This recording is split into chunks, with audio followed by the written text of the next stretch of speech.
Welcome to Everything is Everything. I'm Amit and this is my good friend Ajay, and we are going to rename the show Everything is a Roller Coaster Ride. Because life is so exciting, the most dull subjects are filled with fervor and passion. And today's episode is indeed a roller coaster ride because it's about a subject that you care about deeply. Just before we started recording, you were practically dancing with both joy and anger and saying, I am filled with love and I am filled with fury. And these two emotions bring out this episode from me. So Ajay Shah, tell me about your love, tell me about your fury, take me on that ride. This is about manufacturing.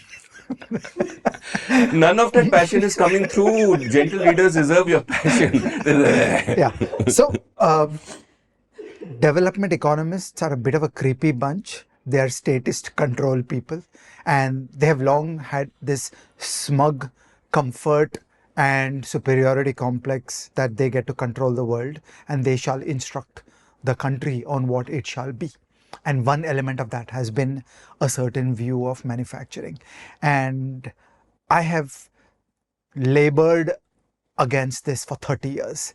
I have been irritated every step of the way. And I've never written articles about this, but our previous episode and this one come together as a full picture of manufacturing. And it is just a lifetime of irritation and unhappiness about how the mainstream view of this field is constructed.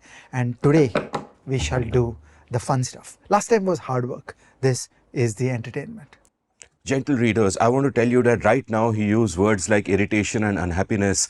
10 minutes ago, before we started the shoot, he was using words like rage and fury. He was then a volcano, he is now a flickering candle, but it doesn't matter because you will still get the light and insight. So, and this, by the way, is our second of a two-parter on manufacturing. In our last episode, we spoke about why is Indian manufacturing in a bad state, gave you a little potted history, spoke about all the conditions that belabor us even today, and why services has been doing so well, growing so fast, and not so much manufacturing. So that was the last episode. Do check that out. This episode has a ton of novel insights as well as a summation of one man's battle against the regime of conventional thinking, correct?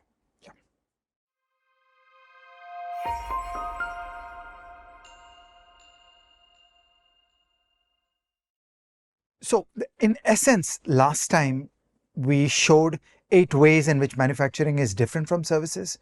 We showed the 12 elements that hobble the possibility of manufacturing excellence in India. And we showed a union versus state view about the 7 things that should go into the economic growth strategy of every state of India. Okay, all this presumes that manufacturing is good and proper. Today, we're going to worry about the question that is manufacturing something special or is it just like anything else? And okay, TLDR, we're going to argue it's like anything else. There's nothing special about manufacturing. Let's get going. I want to start at a traditional view of development economics, which is where we came from. It's a little bit of a straw manning because a lot of this is 60s, 70s, 80s knowledge. We're better today. But I do want to, go to the roots because these things always have a history that matters. It starts at the great economist Nicholas Calder. Calder observed that manufacturing growth is highly correlated with GDP growth. That in his age, now we're talking 50s, in his age, successful countries that got GDP growth tended to get manufacturing growth. Okay, so he observed a crude correlation and he put this up as Calder's laws of growth.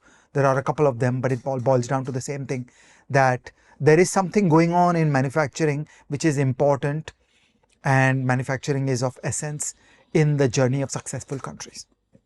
Okay, so this is the first pillar, Nicholas Calder. The second pillar goes by some names in economics, but I don't agree. I think we did an EIE episode on Moore's laws, and in that the centerpiece is something called Wright's law. It's called an experience curve. It's the idea that as you do things more and more, you get better at doing them and you get productivity growth.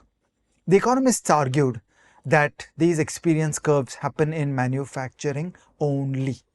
Okay, manufacturing is a place where you'll build a factory, you'll produce 10 raised to 6 ball bearings, you'll produce 10 raised to 7 ball bearings, you'll produce 10 raised to 8 ball bearings. And when your lifetime history is that I produced 10 raised to 8 ball bearings, you've really learned a lot, that you've walked down that cost experience curve. So manufacturing is the site of productivity growth. Okay, as is not the case in agriculture or in services, is the old argument. Okay, so this is claim 2, that manufacturing is the site of productivity growth. You want to succeed as a country, you want GDP growth, it is of essence a story of productivity growth, and the site of productivity growth in the modern economy is manufacturing. Third, the great economist Albert O. Hirschman, actually he's way more than an economist. He's a thinker, he's a political philosopher, he led the world's best life. Okay, everybody should read his book, The Worldly Philosopher. No, the biography of Hirschman, The Worldly Philosopher. If you want to lead a good life, that's the life you want to lead. Okay, he came up with this idea of linkages.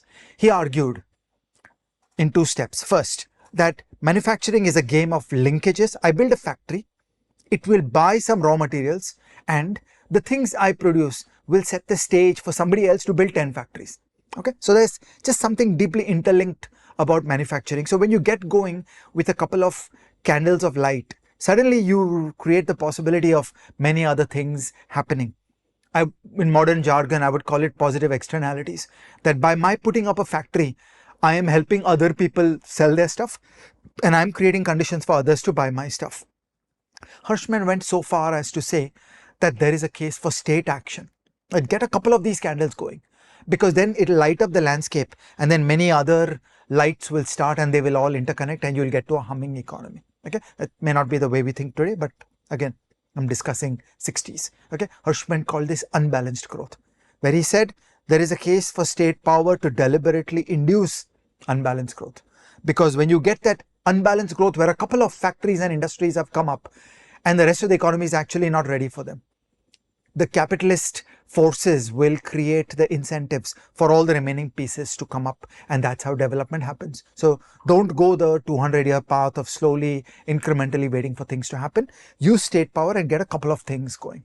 Okay, so this is the third big idea of Hirschman. Finally, the fourth big idea is by the great economist Hollis Chenery, who was a great empirical development person at the World Bank.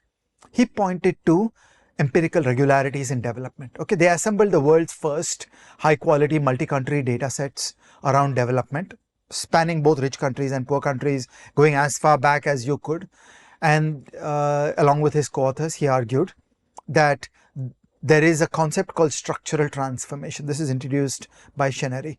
And in that structural transformation, the share of manufacturing in GDP goes up, the share of manufacturing in employment goes up, and in every successful country where economic growth has happened, there has been a way station, which is a manufacturing-led GDP. It turns out that later on, countries turn around and become services economies. The United States is not a manufacturing economy. Norway is not a manufacturing economy. But in their history, in their journey of economic development, they got a surge to 20, 40, 50% of GDP as manufacturing, and then it subsided. Okay, and Chenery argued that this is a systematic regularity. This is how all countries work. Okay, so I've showed you 4 pieces. Calder, the idea that high manufacturing growth is correlated with high GDP growth. The second, Wright's law, the idea that manufacturing is a site where experience curves happen and you get productivity growth. Third, Hirschman and linkages, that manufacturing is a web of many, many factories, and that's what's unique and great about manufacturing. And fourth, Chenery, the claim that there is a systematic empirical regularity called structural transformation, and that this is the journey of many, many countries. The US did this, the UK did this, Norway did this, Germany did this, South Korea did this, Japan did this. Okay, so these 4 ideas came together and crystallized into a certain kind of dogma that every development success will go through this script, that you will have to go through a manufacturing phase. It is seen as a necessary way station, and then you can graduate to other things. Okay, so agriculture must decline and manufacturing must go up, and services is really not important. And first, a country has to win in manufacturing, has to do manufacturing on a large scale. And then many development economists were willing to bring state power into this, that we will use government policy. We will artificially induce this because, hey, this is the way station. Okay. And I think this is crossing a huge line. There is value when some things emerge organically from the world. It's a completely different thing when you fake it by using state power. And it became an increasingly strong belief all over the world that manufacturing is essential. You have to give incentives for manufacturing. You have to use state power in ways that are conducive for manufacturing. That this is our industrial policy, that we favor manufacturing, we disfavor agriculture, and we will really not prioritize services because manufacturing is a thing. A country has to go through a manufacturing phase in its history.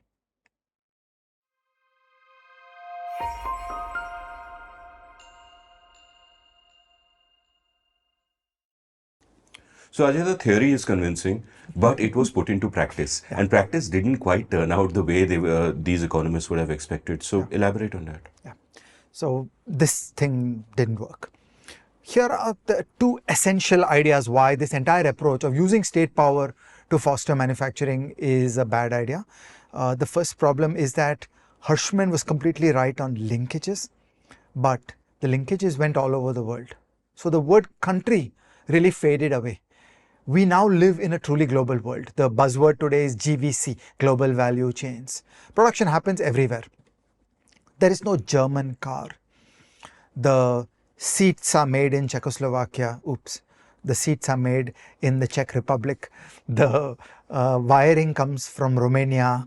The automobile operating systems software comes from KPIT Pune. Okay, and so on. So cars are made all over the world and there is no country anymore. So in that sense, the word linkages really stopped fitting into the footprint of any one country's policy making. Instead, the correct prescription to understand this complexity was get out of the way of anything that interferes with globalization.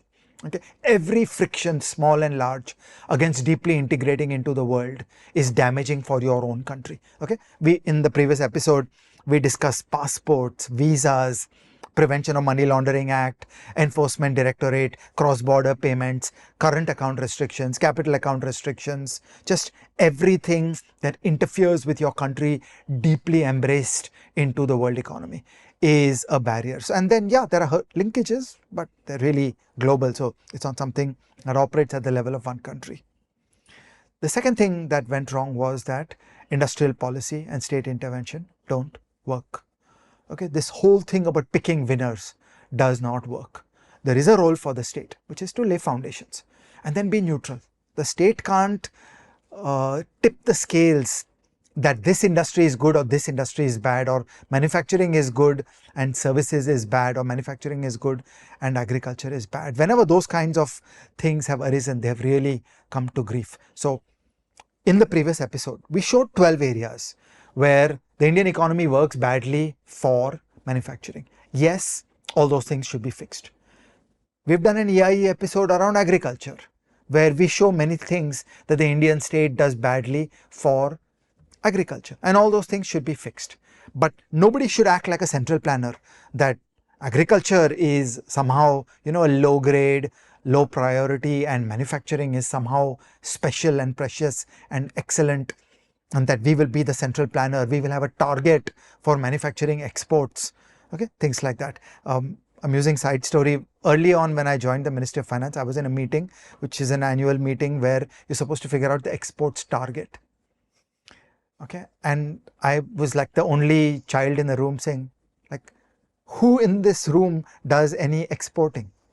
Exporting is done by private people. Who are people in this room to make up a target? Like, how is it your target? Like, your target should be, what rules did I get out of the way so that private people can export? It is not a target for the government to think that we know how much export will happen. So what did they say to you when did you get a spanking? They treated me like a Nadan Balak, and they said, like, when you grow up and become a real policymaker, you will understand the importance of targets. Okay. So The deepest point around what is wrong with this manufacturing obsession is that these are correlations that are not exploitable. Okay, so Chenery saw some correlations. Calder saw some correlations. Just because you see a correlation, it's not exploitable. And actually, that's something we have done repeatedly in EIE.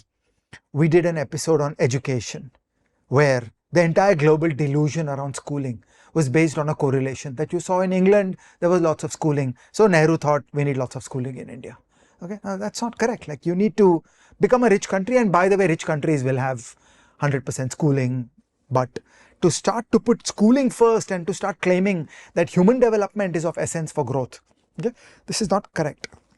What is of essence to growth is peace, easy taxes, and a tolerable administration of justice. Then the private sector will build complex, high productivity firms, and that gets you to growth. And along the way, many things will change. It's a 100-year journey. Nothing is going to get done quickly. Similarly, we did an episode on infrastructure where we said, like, look, everybody in India obsesses on infrastructure. We are all convinced more infrastructure is always a good thing. And there is a certain kind of private self-interest thing. I'm always a beneficiary when there is a better road in front of my house. But like, start thinking carefully around this. You get diminishing returns. A great Bombay-Delhi road makes sense. A great Bombay-Nagpur road makes less sense. And very large amounts of money are right now being put into a good highway from Bombay to Nagpur. And we showed the evidence that when fiber optic cables and telecom liberalization happened all over India, the theory was correct. We got the services export revolution. But when considerable amount of infrastructure assets have come up around the country, they haven't actually solved the problem of manufacturing, production, or exports. So, you should question your theory. You should not just assume that more infrastructure is always good. And again, it's a correlation. Rich countries have good infrastructure. It doesn't mean better infrastructure makes you rich. Maybe. I mean, it depends. You have to think about what are the choke points. Similarly, digital public goods. Okay, it's true that governments in rich countries use computers more than governments in poor countries. But by putting more computers into a third world country's government, you're not making progress. So these are all correlations where sloppy thinking turns it into a causal claim and a theory of change, and vast amount of people and resources and energy gets mobilized. And I want to claim manufacturing is one more such. The obsession that the path to growth runs inexorably through manufacturing is that kind of correlation. It was true in Chenery's data sets, but the world has changed, and we'll come to that in more detail. And it's very dangerous to do industrial policy. Once a policymaker starts thinking that I know that manufacturing is good and I will take effort to create the correct subsidies and disfavor agriculture and disfavor services, because I want manufacturing to grow, because I want exports to grow. Like, look, if you subsidize something, it will grow, but that's not growth. Okay, like, it is fake exports to make it on the back of a subsidy. It is fake manufacturing to make it on the back of a subsidy. What has to happen is it has to emerge organically from the self-organizing system where self-interested people are building manufacturing because they believe it is optimal for themselves.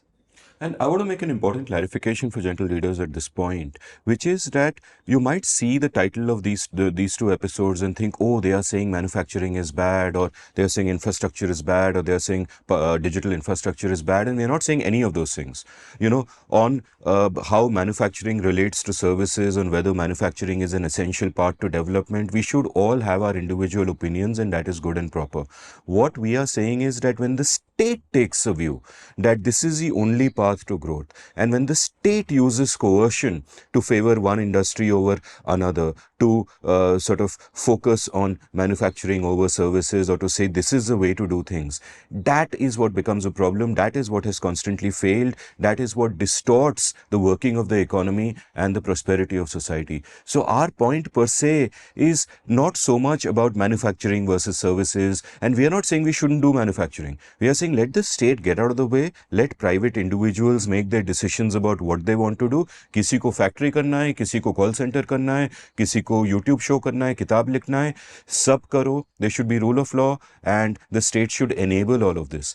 Our problem is when the state comes in and says, no, X is bad, Y is good, Y is the path. We shall plan that centrally. And that causes great damage. That leaves a poor country poorer, for a much longer period of time than otherwise. And that is, I think, for me, it is the crux of these two episodes, the role of the state and the role of state coercion, and not so much manufacturing or services per se. Yeah. And so in the previous episode, we took the stance, we want manufacturing to work. What holds it back? Okay. And we showed 12 areas where the Indian state is creating conditions that are harmful for manufacturing, and all those should be solved. But by the time you get to subsidies, okay, if you fake an exchange rate, then the most incompetent manufacturer in India will be globally competitive. That is where you get into trouble. We have an EIE episode on floating exchange rates, that it is the market that should choose the exchange rate. A government can always distort an exchange rate at great cost. But that's actually a fake export. It's not the real exports that came out of your strength. So you get to claim a headline that we got exports growth. But again, now you're mixing up cause and effect. Like, you want to be a high productivity country so that your firms are so good that they are able to export. You don't want people to export on the back of government subsidies. That's really a transfer from poor people in the country to those exporters. Why does that make sense? While we are on this subject, you have to address the East Asian miracle. Okay, so many people are really taken by the East Asian miracle, and I would go so far as to say taken in by the East Asian miracle. And it was at a certain point in time that a certain kind of developmental dictatorship happened, and they pushed manufacturing and they got growth. Okay, it's a unique kind of country where you get that kind of developmental dictatorship. I wouldn't wish it on my worst enemies. As I always say, that if China is so great, how come your kid doesn't want to migrate to China? Okay, so those are bad countries, and those are not admirable examples that you really want to look up to or emulate. And also, the world has changed. So, like for example, Hirschman's linkages. You have to look at the modern world today and understand the map of production and productivity today. We have to care about high productivity firms. That's of essence. And you can come at that objective in many different ways, and it no longer centers around a traditional conception of manufacturing, and we'll go further into that.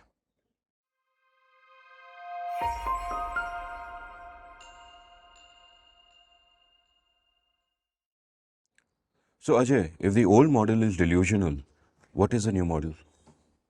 Let's go step by step. Step one. In the old model, there is a vision of a vast factory with a very large number of unskilled workers. We should just all accept that that's over. That age is gone. Nobody is doing that anymore. You can't do that anymore. The quality and productivity demands of modern manufacturing are so great that actually you need skilled people. You need high levels of automation.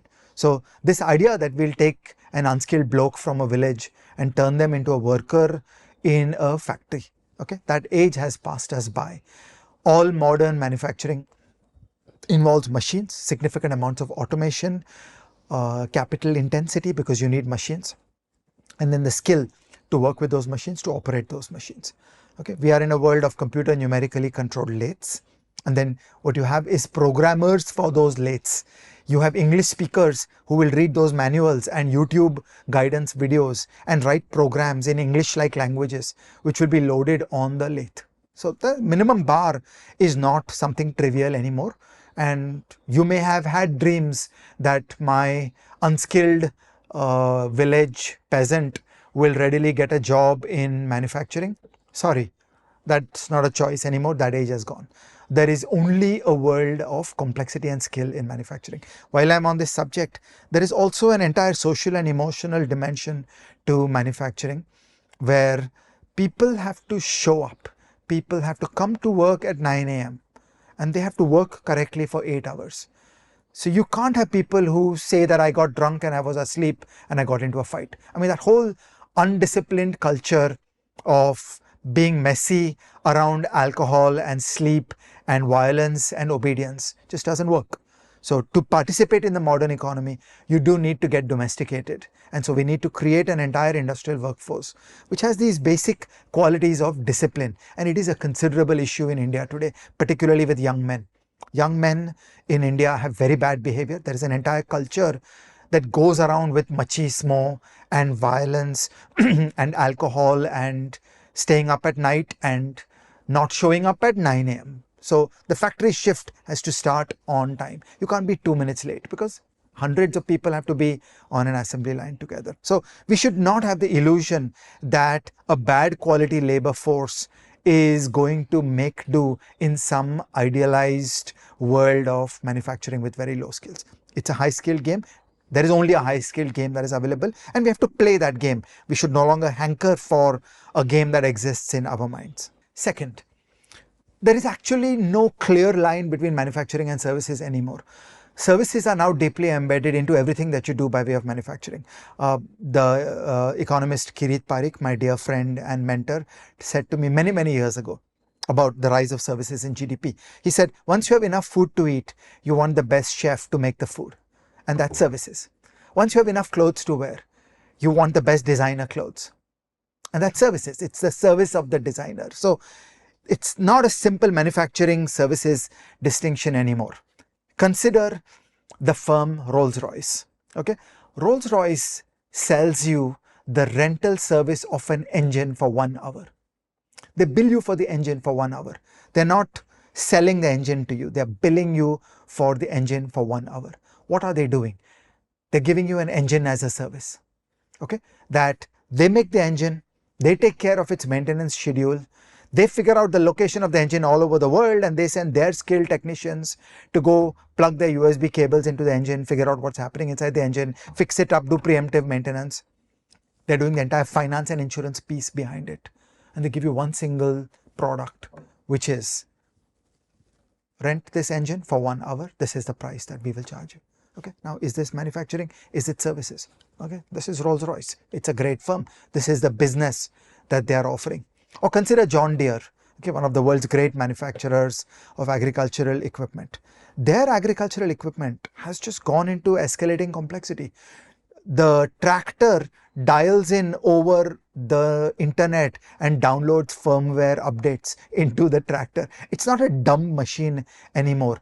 They are building machines where, as a part of the process of the tractor walking on the field, there are probes that go into the soil that measure the characteristics of the soil. Okay, so it's really an agricultural productivity service. It's not a tractor, it's not a machine, it's not a good anymore. It's a rich, complex agricultural productivity service where there are all kinds of sensors. The tractor is now a sensor platform. Think military jargon. The tractor is now a sensor platform. It goes forth into the field and it studies the field, it observes the field, it sends the telemetry data back to a call center in Hyderabad, and the person calls you and says, dude, you have this kind of infestation in your field and you need that kind of pesticide. Okay, this is a service. Is it a product? Okay, what are these lines? Let's not get into the words manufacturing and services anymore. In the modern world, we have amazing complex products delivered to customers, which are a fusion of goods and services. If you're a man who gets turned on by farm vehicles, if you're a man who gets turned on by farm vehicles, what would those vehicles be called? Do tell? A tractor. Brilliant. Okay. The third idea is that earlier we were so obsessed with manufacturing because manufacturing was tradable. Okay, you could trade manufacturing in the world market. When I was young, my father used to tell me that haircuts are not tradable. Okay, widgets are tradable, and that's the glory of widgets, because you plug into the world economy, you get open global competition, so you get the pressure of competition. You also get scale, that you're selling to the whole world. So there's unbelievable economies of scale. Once again, Wright's law, that you produce very large quantities, you go down those experience curves, you gain productivity. Okay, so that was the old story around manufacturing, that manufacturing was special because it was tradable. And you know, like a ball bearing is a dense, compact piece of value that gets put on a ship. Wheat is a low value thing that you can put on a ship, but the costs of transportation are considerable per kg of wheat. Not so with a ball bearing, not so with a John Deere tractor. A John Deere tractor is like $1 million piece of equipment that is worth shipping all around the world. Well, these arguments changed around both agriculture and services. Okay, we got fiber optic cables all over the world, and if anything, there is more internationalization in services than there is in manufacturing. it is subject to constraints. There are foolish countries that have restrictions on accountants, on lawyers, on capital flows, on current account, on, like you can't have a lawyer from Mozambique pleading in Bombay and so on. So, I mean, there are foolish countries that throw up barriers to globalization. But if you are able to solve the cobwebs of your brain, services today are more tradable than goods because of the availability of modern fiber optic cables. The world's great financial markets are fully global. There is an exchange in Chicago. Orders from the whole world come to that exchange in Chicago. This is something that is really not possible 50 years ago. But today we fully understand that the financial exchange is a factory that produces financial transactions. And these things operate on a global scale. They have no limitation to any one country or geography. If there are limitations, they're only in our minds. There's nothing in the business that makes them so. Number 4 is just restating where we are, that industrial policy works badly. So when governments tried to go after favoring manufacturing, it generally worked out badly. I mean, for every one Japanese MITI that did some good things, I can show you 50 other examples where industrial policy went wrong. So when this came to reality, it never quite worked out as well as you would hope. And finally, I want to show you a table. This is the same table that we had in the previous episode, and you are seeing the table on the screen. And what you see is India is the poster child. The whole world is looking up in amazement at what has happened in India. India is the ground zero where the old development theory around manufacturing is being destroyed. And look at the table. Over a 10-year period, India got just 38% growth in goods exports. This is nominal dollars. So I said to you, after you adjust for United States inflation, it's really about 0.5% growth per year, which is nothing. But over the same 10 years, India got 126% growth in services exports. This is a miracle. This is something new, which the old development thinkers had never thought about. Every step of the way on the emergence of services exports in India, the development thinkers were carping and criticizing India that no, this is not right. You have to go through structural transformation. You have to go through a manufacturing way station. And mercifully, they never actually got to do large-scale distortionary policies to harm services or to put big public money into subsidies for manufacturing. Okay? So once again, as you said a moment ago, we're all for removing state impediments to manufacturing. But trying to do industrial policy to somehow think that manufacturing good, agriculture bad, services bad, that is truly problematic and we should not go there.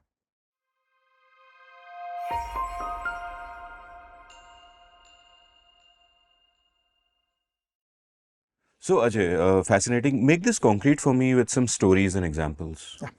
The first story I want to tell is about Bombay as an international financial center.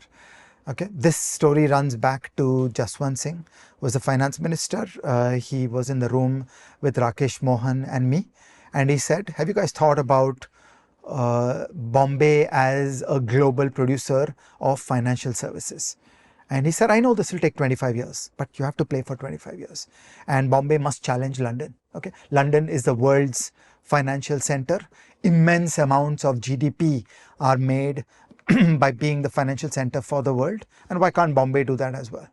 Okay, and this was, imagine, it came from the minister. It came from Jaswant Singh. We had not thought about this by ourselves. And we were, of course, happy and delighted to go down these tracks. This thought process led to our dear friend Percy Mistry, one of the great thinkers and doers of the world, who led a government committee project which was called Bombay as an International Financial Center. This report came out in 2007. And in this report, this idea is worked out in considerable detail. Okay, so now let's do it in 2 stages. There is a first stage where JP Morgan puts 60,000 employees into India. Okay, so this is JP Morgan. They're working in New York, they're working in London, and they're getting tasks done by workers in India. Okay, and we are all for it. It's great. Okay, so global value chain. So you cut the production process into many, many pieces. And there are low-skilled people, high-skilled people. There are all kinds of jobs. We are thrilled that JP Morgan has probably 60,000 people in India. Maybe it has gone up already. And this is absolutely great. The entire world's financial firms have got the memo that India is the land of English speakers who can do accounting, who can do insurance claims processing, who can do computer programming, who can do mathematics, who can do complex finance, who can be the supporting teams for the highest level work that gets done in London and New York. It's happening here and it's great. And this is building up to that higher level of quality. But can you have the product as an Indian product, as a product produced and delivered out of India? Let's pause to think about that. When you and I want to trade futures between the dollar yen, we go to Chicago, we send our order to Chicago, we take a 2-month position on a futures or an options. Okay, this is a quintessential international finance transaction. So this involves two kinds of problems. The first problem is, of course, you need the basics to be done correctly. Don't give me current account restrictions, difficulties on moving money around the world. Give me global payment systems that I plug into. Don't give me obscure things built by an Indian payments monopoly, which is really not a global standard and can't interoperate with the world. Make me fully global. I want to be plugged in to global systems. Give me no frictions to take money out of the country. Give me a sensible tax regime. Give me an income tax and an enforcement directorate that is fully comfortable with my activities all over the world. Okay, so this is part one. But then part two, think deeply about having 1,000 crore in a dollar yen futures position, which has a maturity of 2 months. For those 2 months, you are at vulnerability to the successful delivery of the promise made in Chicago. Okay, Chicago is running an institutional apparatus. They are running a whole act of complexity, of checks and balances, of problems, of legal challenges, of conflicts. They've got a whole machinery of private institutions backstopped by regulators and law, whereby you and I go to sleep with full confidence that our 1,000 crore is going to correctly fly for 2 months under the institutional machinery of Chicago, and the dollar yen futures will work out as promised. Okay, Percy taught me this. Percy said the quality of the financial product is the quality of its institutional environment. That's different from goods. Okay, so we have this Rode mic here. We really don't care where it was made. Its history is how it was made. Once that's finished, it has some objective characteristics. There are objective testable characteristics. We buy the mic, then we verify that it has certain technical characteristics, and after that we are done. We have no connection to its point of production. That's not the way financial services work. For those 2 months, we are vulnerable to all the features about how Chicago works. What the factory is producing is an institutional complexity. So there is no way in which you can produce a dollar yen futures in India and have a buyer in Chicago feel safe for 2 months without solving their entire institutional richness and complexity. So that's the bar. The bar is very high. It's not just about technology. Okay, so as a young naive person, I was very comfortable and very proud that at NSE, we had the best computer technology in the world. And so we were ready to do this for others in the world. And Percy taught me all this. He said, no, hold on, you need much more. Meaning it's great that there was a time when NSE had an edge. Today, the West has caught up. Okay, there is no great edge today at NSE, but there was a time when NSE had a significant edge. And we used to think that, this could be turned into something very big on a global scale. And it was Percy who showed us this complexity and this richness. I want to take you further into two elements of this.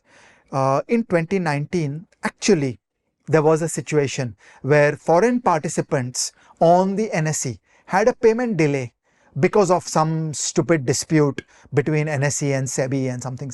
So Jayant Varma has a great blog article on this. And when I read this event, I just remembered Percy all over again that, yeah, you need institutional richness. You can't have a payment failure at NSE. It doesn't matter why it happened. There needs to be this intelligence and knowledge and logic and capability at SEBI and NSE. The show must go on. Under no circumstances do you ever delay a payment to a customer, particularly a foreign customer. On that day, the foreigner is thinking, okay, you're a third world country and I can't trust payments to come out of an Indian exchange correctly. And then, you have to take 25 years to rebuild that confidence and that goodwill. So here's another beautiful analogy that I feel explains the essence of this. We have Wankhede Stadium, okay, we have Brabourne Stadium. Imagine we build the world's best stadiums and we have the most amazing facilities. But the umpires are thoda shady, okay. How will the world's best cricket teams feel about coming and playing in Wankhede Stadium? It's not the technical characteristics of the stadium. The umpires are key. You have to have correct umpires. Otherwise, people are just going to say, no, I don't trust you. I'm not going to feel comfortable. Why will I play? Okay, so this British idea that the British organize Wimbledon and foreigners always win at Wimbledon. Okay, that's the glory of Britain. They built rule of law.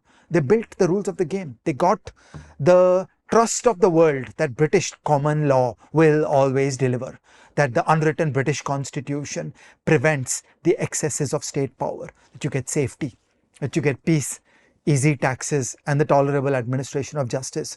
That is the way in which you sell the services product. It's not about machines. It's not about something objective. So to get to the top of the services production game is an institutional challenge. We have to build India. Okay. And that's what we did in the Percy Mystery report of 2007 that ultimately led up to FSLRC.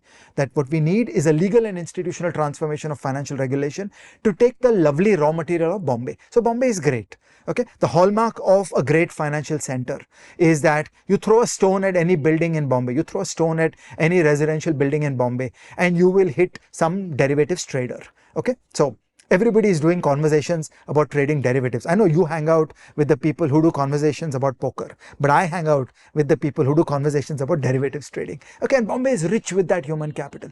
There are people in coffee shops doing complex financial deals. Okay, that is the essence of a financial center. We have that human capital, the networks, the bargaining, the deal making, the repeated games.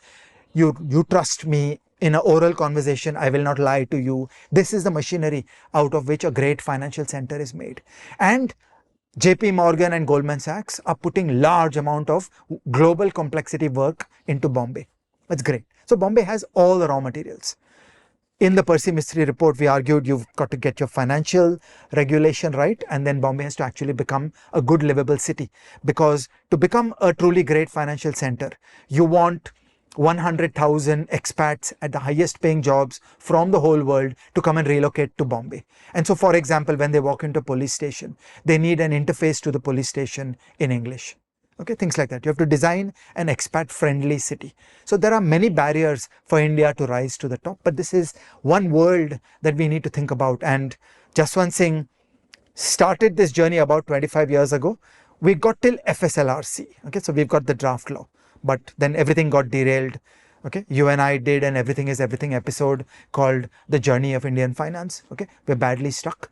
The next generation needs to pick up the pieces and get back on that journey of building a great Bombay, which is a city that you would like to live in, and of getting the law and the financial regulation right so that a Chicago buyer of 1,000 crore of dollar yen futures in India should feel comfortable, should feel safe that the Indian system will actually deliver on the perfect performance of the futures over the 2-month period. I have two things to say. Number one, everything that you just said also reminded me of this phrase which I first learned from you, which will appear in the title of a future seminal book you are going to write, Invisible Infrastructure. Right? I think that's at the crux of some of it, that the advanced economies have this invisible infrastructure which makes everything run smoothly. And we need that also. You can't just build the stadium. You have to build that whole system around it. Yeah, and I want to bring up the word norms. Okay, umpires are not made just by law. They're made by people. They're made by respect. An umpire should feel embarrassed when they go home in the evening and their friends say to them, what the hell were you doing? Okay. Norms are what make judges behave better. Okay. Blog articles by researchers who criticize the orders of a judge make judges behave better. You need that entire culture of respect and quality where there is an endless striving to do better. It's not just in the laws. And I want to tell gentle readers that when he talks about umpires, he is not implying that Indian umpires are bad. Indian umpires are the best umpires. I'm just saying, We if have great they were, umpires. But yeah, exactly. The second thing I want to say is you indeed took me on a roller coaster ride, Ajay Shah. Because first, you made me feel so good when you said we will trade in futures and options. We will send 1,000 crores to the New York Stock Exchange and etc. etc. Because I have never traded in futures or options and I have much closer to 1,000 rupees than to 1,000 crores, but much closer. But nevertheless, so for a moment I was on this roller coaster high where I was feeling really good, but you brought me crashing down because in the next breath you said I hang around with derivatives traders and you Amit Varma hang out with people who talk about poker. just because you were looking so incredulous that you throw a stone in Bombay and you will get a derivatives trader. Thus making me sound so degenerate. I retired from poker in 2015 and I was a serious thinker about the game, as our episode indicates. But nevertheless, this is incredibly fascinating and yeah, thank you for that.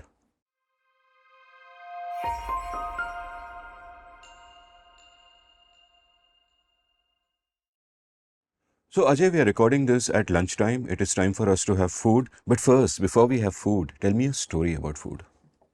So once again, the people who think manufacturing is the essential pathway to prosperity and growth and success and all that, I want to take one little number to you.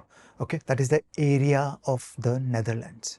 Okay, the Netherlands has the area of Haryana. The Netherlands has the area of Kerala. Okay, and the Netherlands is the third largest exporter of food in the world. They export $140 billion of food a year. Okay, and so I just want to blow up this conception that agriculture is something low grade. Agriculture is only low grade if your imagination is low grade.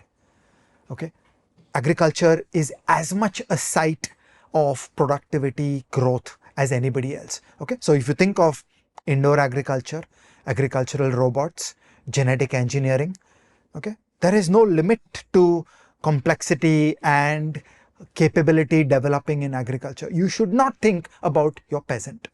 So don't think that this will be done by unskilled peasants. This will be done by highly skilled people.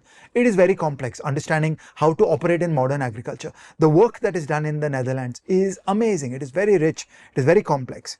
And yeah, in India, we think that can I use labor more because the cost of my labor is lower. So the trade-off between having an agricultural robot versus having a human, you would rethink it from scratch. But area of Haryana, $140 billion a year of food exports, third largest food exporter of the world. Don't ever tell me that agriculture is a dull ditchwater subject.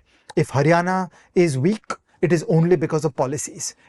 We have an episode on agriculture. You die and so do I, right? Hindi mein Yeah.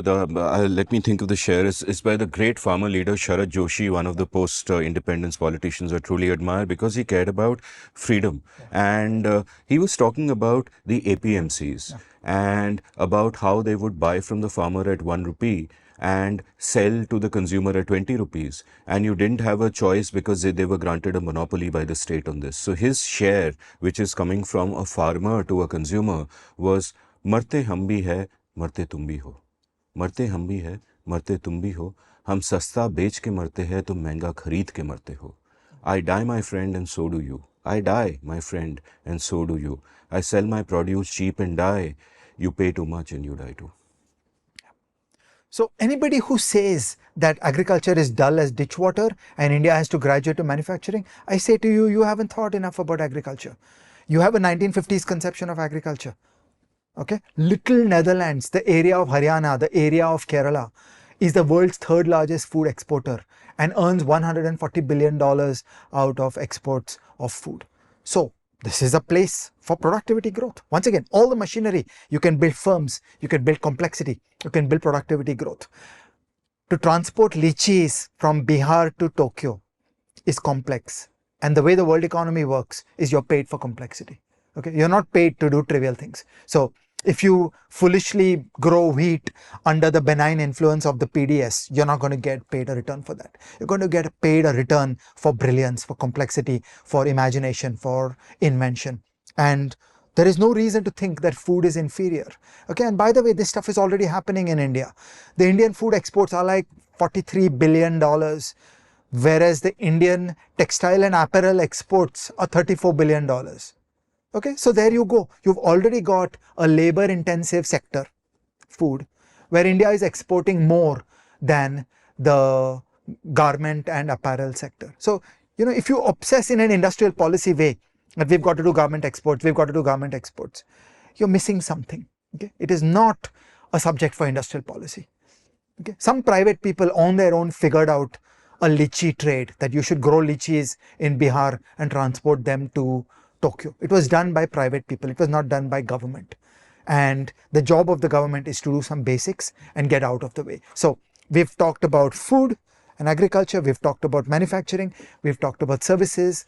And, we just say that, look, be level-handed. This is not the world of a government that will be the great leader, that will choose which is correct and which is bad at the appropriate stage of development of the economy, that will pick winners, that will tax the people and subsidize some favored sectors and lead India to shining growth and prosperity. This whole idea of a developmental state where a government is going to lead us and guide us and tell us what to do is truly harmful. What we need for the government is to do the basics. Okay, if you will do peace, easy taxes, and a tolerable administration of justice, we've got a lot done. What you said about Netherlands being the size of Haryana and the size of Kerala reminded me of football.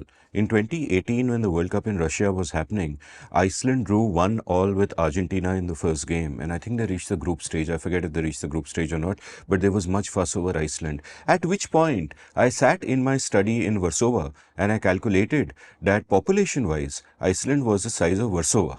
Not Bombay, not Andheri, not even Andheri West, because Andheri is vast and contains multitudes, but freaking Warsaw. Yeah. So from this, we can come to the conclusion that football and food have more in common than you think. Iceland is 300,000 fishermen. Okay, that's all there is. And it's amazing that they can stand up to mighty Argentina.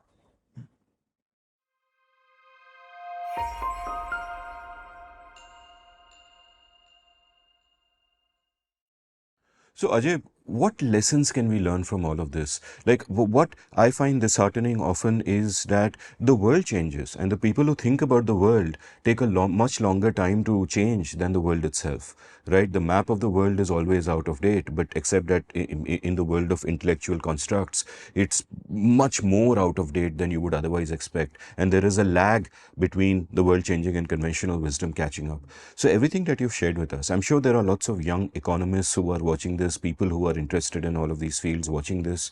What are the lessons that we can take away? How do we modify our existing map of the world? So the first is to be very cautious about correlations and causality. Okay, and this is a recurring theme in EIE. We've done an EIE education episode, an EIE infrastructure episode, and EIE digital public goods episode. This is one more of that. This is the EIE manufacturing episode, saying just because something happened in the advanced economies in their development journey, and there are some crude correlations that you see in the world today, that doesn't mean they're exploitable. And that in a way is the essence of the EIE development episode, that you need to think more and don't get taken by these simple correlations. The simple correlations are not exploitable. The second is the general warning around industrial policy, around developmental state, around a leadership role for the state in the affairs of the society. Okay? That is a wrong approach. We have an EIE episode on agriculture, which is basically about getting a price system to work, get the government out of the way on agriculture. Then entrepreneurs will figure out that they can grow lychees in Bihar and sell them in Tokyo. You don't need the government to figure out that lychees can be grown in Bihar. What you need for the government is to get out of the way and do some basic public goods. And that's our story on agriculture. In the previous episode last week, we showed 12 areas of what holds back manufacturing in India, including 7 of them, which are the subject of a state government, which should be the economic growth strategy of each of the states of India. Okay, and that is all about the role of the state, saying, yes, you should do this also. You need to similarly create enabling conditions for services also. Services is the shining hero of the Indian growth story. Okay, the only difference between India and Pakistan and Bangladesh is that we figured out services exports. Okay, so that we had a small, highly educated elite which is generating $300 billion a year by exporting services. So you should not favor any of these. You should not think that there's a leadership role for the government, that there will be a vice central planner who will choose that now we need manufacturing.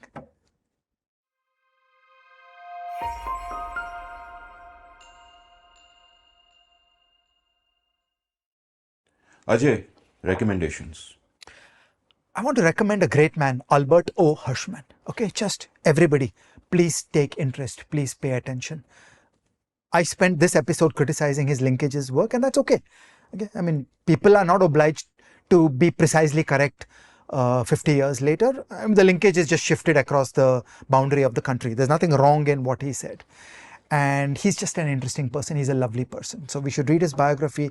We should read his books. He's just one of the great people. For me, I love him as much as I love James C. Scott. And I was actually thinking, before you said Hirschman, I was thinking, yeah, Exit, Voice and Loyalty is a book that I would love to recommend because that's the only book I read of his. So when you were, giving your spiel on him earlier in the episode, I said, oh my God, I got to read his other stuff. So I'm going to go out and do that. You should also go out and do that, especially as this episode is over and you have presumably watched all our previous episodes. Ajay, I think it's time to share your metric for goodness. So when we were in our early episodes, 2025 episodes, Ajay would meet someone and he would tell them that he would ask them, are you a good person? And that person would say, what do you mean by good? And Ajay's metric for goodness was, how many episodes of Everything is Everything have you seen? What proportion? What proportion? So from 0 to 1. Correct. So if you have watched 50% of episodes, you're half good. If you have watched 75%, you are 75% good. At noon every Friday, even if you were 100% good at 11:59, you get a little less good because a new episode is out, but at double speed or triple speed, because now the YouTube app on the phone and the iPad allows you to watch at 3x. You can actually cover that gap very fast. So my question for you, dear readers, is, are you good?